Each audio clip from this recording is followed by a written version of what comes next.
Well, hello, folks out there in YouTube land. Got a very interesting show for you today. Oh, yeah, SEC Power Rankings. They have been updated after week 1, and I'm going to have a lot to say about this. This is going to be pretty interesting. We've had some real fireworks. Normally, you don't have that after week 1 because everybody plays a bunch of chumps. Let's call it that. But some teams didn't, and a couple of them struggled against those said teams. So I'm going to be very opinionated about this. Now, if you're super sensitive and you can't stand to have anything, any mockery of your team or anything like that, Humongous, tell him. Just walk away. Yeah, just listen to Humongous. He typically knows best.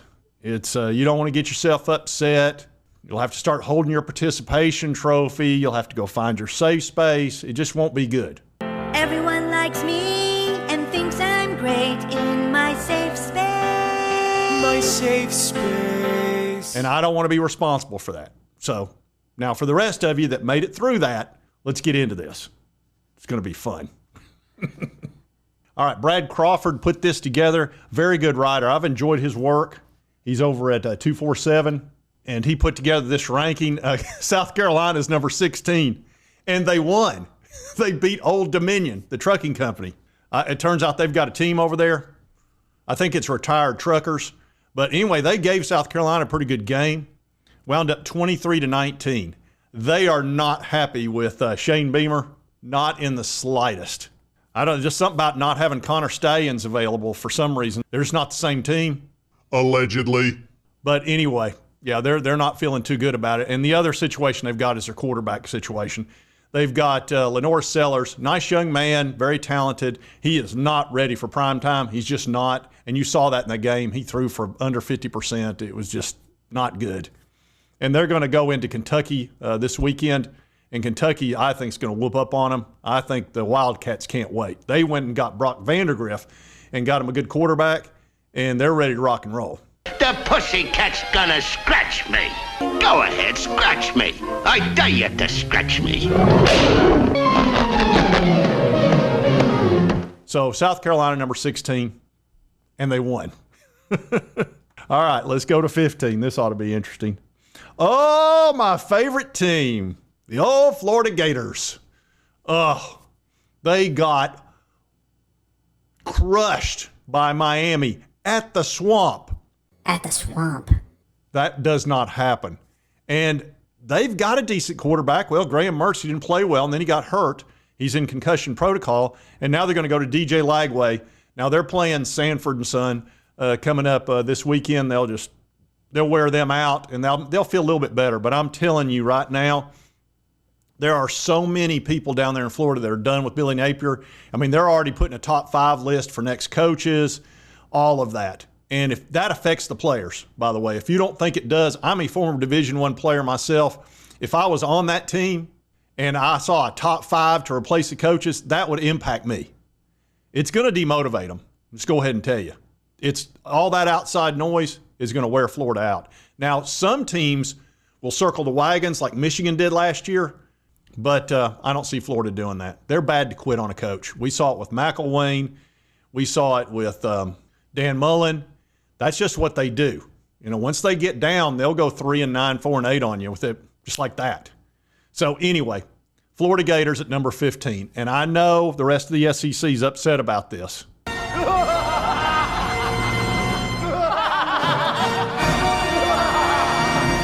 I think they'll survive. The other fan bases, I mean, not Florida. All right, number 14, Mississippi State. They beat Eastern Kentucky 56-7. Jeff Leby, he's going to figure out how to score, and I think this was a good pickup for them as far as a head coach. It's going to take him a while to get their team built up, but at number 14, that's fine. Good hire. Oh, Arkansas Razorbacks. This right here was the number 1 man on the hot seat, but now it's Billy Napier. I don't think there's any question.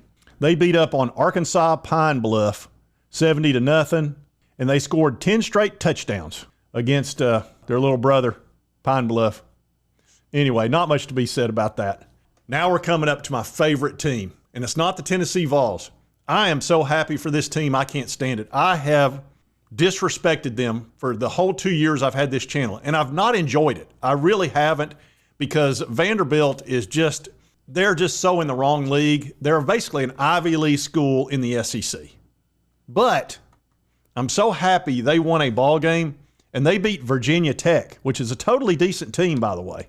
Clark Lee's got to be on cloud nine. The Diego Pavia guy they got from New Mexico State, who beat Auburn last year, by the way, and Florida State and South Carolina. Why didn't you go get Diego Piava or Pavia or Enrico Palazzo or whatever that guy's name is? It's Enrico Palazzo!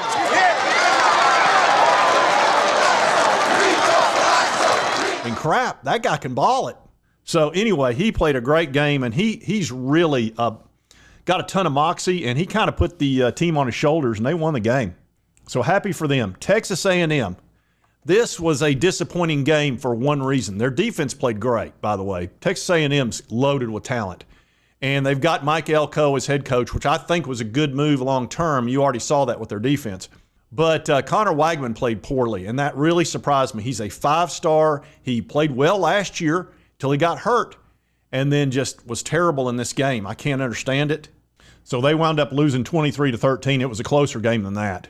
So while I had predicted that Notre Dame would beat them, because Mike Elko's, it's going to take some time to get his team acclimated to his system, so I wasn't surprised by it. But I think they're pretty disappointed at Texas A&M, because they could have absolutely won that ball game. So they may end up switching out Connor Wagman for another one of their 4 or 5 stars that are sitting in the on the bench. We'll see. All right, LSU Tigers 0-1. I don't think Brian Kelly was too happy with that performance. And we're sitting here again. We're sitting here again talking about the same things. Yeah, definitely not. That's a game they could have absolutely won. I thought they were going to win it, and they just couldn't close the door on USC. And you had 2 quarterbacks that played well. They didn't score a ton of points, even though, 27-20 is not that bad. But usually USC scores a bunch, and LSU's used to scoring a bunch, but they don't have their Heisman Trophy quarterback anymore, even though they've got a really good one. Nussmeier was strong. Also, Miller Moss for USC was. That was just a tough ball game and a very tough loss for LSU. I think they're very disappointed. And by the way, that's their 5th straight opening game loss. And for Brian Kelly, that's his 3rd straight. They usually come back and have a good season, but that's very frustrating for LSU fans. I know a lot of LSU fans, and they're not happy. All right, Kentucky Wildcats. They beat Southern Miss 31-0, but that game got called really early because of lightning strikes. And I tell you what, this Brock Vandagriff was a great pickup. I applauded that when it happened. I thought that was a terrific move by Mark Stoops. And we're going to find out what Kentucky's made out of, but I really got a good feeling about this Kentucky team. This looks like an 8-win team to me. Without too much, I really think they're going to be strong, and they're going to surprise some people. I don't expect them to surprise my Tennessee Vols. They better not. Can we just beat this team? I know that Mark Stoops has done a lot of good things. This is his one really bad thing. The stupid stat about beating teams with a winning record and taking the next step and blah, blah. Just freaking beat Tennessee. Please, can we just stop losing to this stupid team with their stupid orange colors, and their stupid song, and their woo, get their woo on out of here. But anyway, I'm looking forward to their game against South Carolina. I believe it's at 3:30. All right, the Oklahoma Sooners. We'll see them in a couple of weeks. They're sitting at number 8. They beat the crap out of Temple 51-3. Says they struggled a little bit with 3rd downs. They got a really good 5-star quarterback, Jackson Arnold. We're not going to know what they've got going on until they play Tennessee in week 4. That's their first SEC game, which SEC knows what they're doing, having those two be the first game for Oklahoma, because it's Josh Heupel returning home as the national champion when he was quarterback there. And, of course, then subsequently got fired by one of the Stoopses, Bob, I believe it was, because he wasn't a good enough offensive coordinator. And, of course, now he's considered a offensive guru. Pretty much what it boiled down to is that Bob Stoops didn't want to fire his brother, who was the defensive coordinator at the time. So he made Josh Heupel a scapegoat, and Josh Heupel's never forgotten it. So for all the Oklahoma fans out there, don't get mad at me. And I know you actually like Josh Heupel, but he got fired, and he's not happy about it. And so don't be getting your hopes up that you're going to someday get him back there. It's not going to happen. We won't let it happen. We'll just block I-40. He ain't getting past that. So just forget it. Anyway, y'all are at number 8. Auburn Tigers. And oh boy, Peyton Thorne. Thorne had a great game. He threw 4 touchdown passes. Now, granted, this is against Alabama A&M, Cal College or whatever it is down there. But as you know, I was not happy they didn't go get another quarterback. I didn't think Peyton Thorne was good enough to get them where they need to be. And I may end up being wrong about him. I doubt it. I think he's a pedestrian quarterback. He's okay, but they need better than okay at Auburn because, you know, they're not Georgia. They're not just loaded with talent. You can't have a pretty darn good quarterback or an average quarterback and win a bunch of games at Auburn right now. You need a Cam Newton or a Cam Newton Jr. or something along those lines. And Peyton Thorne's not that, but he may surprise me. I hope he does. That would be fine because I have given him a lot of grief, and he's probably a really good dude. Anyway, they sit at 7. All right, now the Missouri Tigers with Eli Drinkowitz. We're staying on business, John. They beat Murray State 51-0. They've got the easiest schedule in the country. It's just ridiculous. And they're in the SEC. I can't figure out how Missouri and Ole Miss have such an easy schedule. They must have something on Greg Sankey. I don't know. Beats anything I've ever seen. They both had good seasons last year. Doesn't make sense. Anyway, we won't know much about Missouri till they get into the SEC play, but they're sitting at number 6. All right, now my Tennessee Vols sitting at number 5. We're not going to know a whole lot till we play NC State this weekend. It'll be at 7:30 at Charlotte. I'm going to be putting a couple of videos at the end of this video that you may want to check out, one of which will be my prediction video, and another one will be where I went on College Football Addiction with TJ talking about NC State, and I'll put those at the end, make it easy for you to click them in case you've already watched my prediction video. Anyway, Nico looked great. 3 touchdowns, 300 yards in the first half. We were up, 40-0 before you knew it. And, this is UT Chattanooga, so it was nothing to really be concerned about. Nico he was just really stellar. At one point, he was 10 for 10. He was just sharp as attack. And it allowed us to get in a ton of backups and get in a whole lot of extra play time for those guys, which is what you're supposed to do with a FCS team. And a lot of people are asking me, where was James Pierce? He didn't have any sacks. He played like 10 plays. Okay. Folks, they are saving him, which is smart. There is no reason to risk getting your best players hurt against an FCS team when you're going to win by 70-0. You could win by 100-0 if you want. We had our backups in late second quarter. So no worries there. We're sitting at number 5. We will be playing NC State. We're going up against Grayson McCall. He will be the key to NC State's chance of victory. I like our chances, but again, check out those prediction videos if you want to see my opinion on that. Oh, the Ole Miss Rebels, number 4 power ranking. They beat Furman 76-0. Jackson Dart, I tell you what, that guy's got moxie on top of moxie. He's got our boy Lane Kiffin, the old backstabber, as his head coach. That's a lethal combination. They're going to be very good this year. I have no doubt of that. The toughest thing that Ole Miss is going to have to deal with all year is, Florida's going to hire Lane Kiffin. You heard it already last year quite a bit, and as you know, he ruined his season 2 years ago for Ole Miss because he was flirting with Auburn, and he almost took that job. He finally later admitted that his daughter, I think, is the one that talked him out of it, but he completely wrecked them. They were like 8-1 and then lost like 4 of the next 5 because all the players thought he was leaving. So will he make that same stupid mistake this year, or will he shut it down? I don't think he'll shut it down because I think he wants to probably be there, but Ole Miss might be successful enough where he doesn't want to leave, or they may pay him enough to where he doesn't want to leave. It's hard to say. That's a moving target. But Ole Miss fans, you're going to have to hear it all year long. The worst thing that could have happened to Ole Miss was Florida getting trounced by Miami. And that's really a shame to have to worry about another team when you've got your own issues to deal with. But anyway, they're sitting great right now at number 4, and you have an excellent chance of getting in the playoff.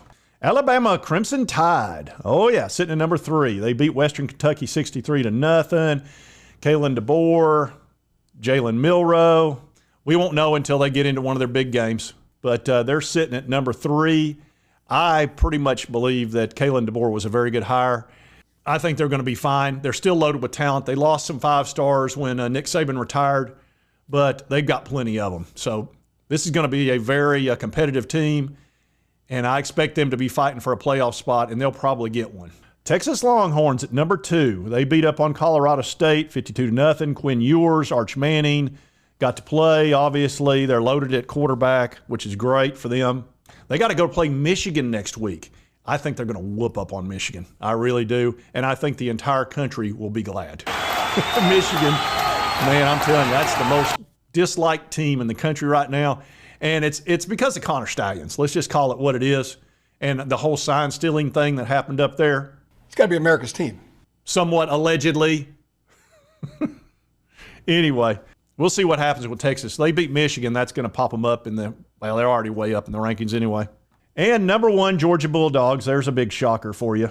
They beat Clemson. I mean, they beat Clemson into the ground that second half. They had a little bit of a slow start when they were up 6-0 after the first half, but then Clemson couldn't do anything offensively. And Georgia they're like an anaconda. They just get around you and just tighten that defense. It's so hard to score on them. That's the one team we've struggled scoring against since Josh Heupel got here, and the only team we've struggled with. Everybody else we scored on, no problem. Even Alabama.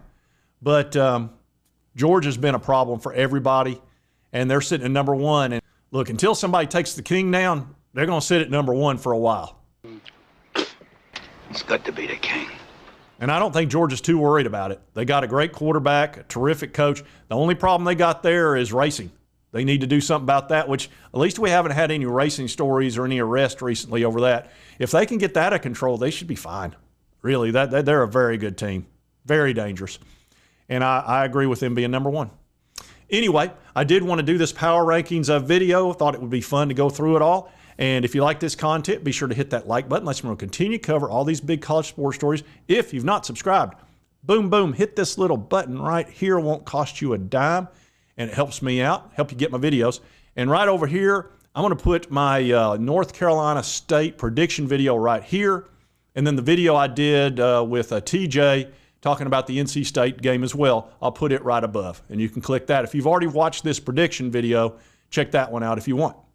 Anyway, we'll see you next time on Sports Talk J.